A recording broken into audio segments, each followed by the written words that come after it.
مم.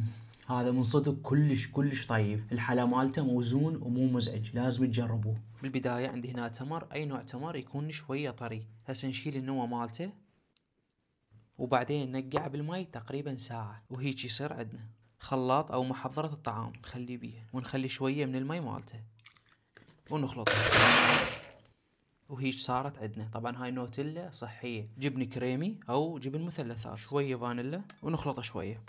هسه نخلي كريمة سائلة او كريم شانتي، وهيك تصير عندنا. هسه نخلي شوية من خليط التمر، وهذا القوام اللي نريده. بسكت ونصفطه. عندنا هنا حليب وقهوة او نسكافيه جاهزة، ونخلي شوية، ونخلي شوية من التمر وبعد بسكت.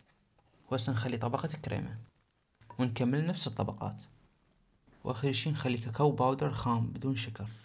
وهسه نخليه بالثلاجة اقل شي ساعة.